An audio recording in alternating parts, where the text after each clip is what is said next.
नमस्कार, दिन भर की बड़ी खबरों में आपका स्वागत है। मैं हूं आपके साथ अंशिता। आज इस बुलेटिन में बात होगी शाह के बयान पर नीतीश के भड़के गुस्से की, महागठबंधन में आखिरी समय पर बनी बात की, देखेंगे कैसे राहुल ने बढ़ा दी बीजेपी की मुश्किल, गुजरात कैबिनेट में क्यों हुआ फेरबदल, जानेंगे महाराष्ट्र में एक बार फिर वोट चोरी पर हुए खुलासे को, और बुलेटिन के आखिर में देखेंगे पाकिस्तान और अफगानिस्तान के बीच छिड़ी जंग को। लेकिन दिन भर की तमाम बड़ी खबरों से पहले एक नजर आज की सुर्खियों पर।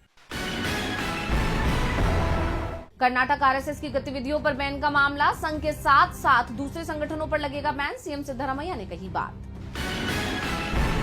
मद्रास हाईकोर्ट ने खारिज की टीवी के पार्टी की मान्यता रद्द करने की याचिका, मान्यता प्राप्त दल नहीं है विजय की टीवी के, चुनाव आयोग ने हाईकोर्ट को दी जानकारी। स्वदेशी फाइटर प्लेन तेजस MK-1A ने भरी पहली उड़ान, रक्षा मंत्री राजनाथ सिंह ने प्रोडक्शन यूनिट का किया उद्घाटन, हर साल बनाए जाएंगे 8 तेजस। शेयर बाजार में तेजी, 484 अंकों की तेजी के साथ 83,952 पर बंद हुआ सेंसेक्स, तो 124 अंकों की तेजी के साथ 25,709 पर बंद हुआ निफ्टी। ये तो थी सुर्खियां। अब बात आज की सबसे बड़ी खबर की। बिहार चुनाव से पहले एनडीए में तनाव बढ़ता जा रहा है और इसका एक ताजा उदाहरण अब देखने को मिला है। अमित शाह ने सीएम फेस को लेकर एक बड़ा बयान दिया, जिसके बाद से नीतीश कुमार की बीजेपी हाईकमान से नाराजगी की खबरें आ रही हैं। ऐसे में अमित शाह अचानक ही नीतीश कुमार के घर पहुंच गए और उन्होंने मनाने की कोशिश की। इस दौरान नीतीश की नाराजगी खुलकर सामने आ गई। तो क्या है पूरी खबर, जानने के लिए देखिए ये रिपोर्ट। केंद्रीय गृह मंत्री अमित शाह अचानक ही नीतीश कुमार के घर उनसे मिलने पहुंचे तो चर्चा चल पड़ी कि नीतीश ने बीजेपी को अल्टीमेटम दे दिया है। दरअसल अमित शाह के एक बयान ने जेडीयू की बेचैनी बढ़ा दी, क्योंकि उन्होंने एक बार फिर अपने बयान से इशारा दे दिया कि बीजेपी नीतीश के साथ खेल कर सकती है, बिहार में महाराष्ट्र मॉडल लागू कर सकती है।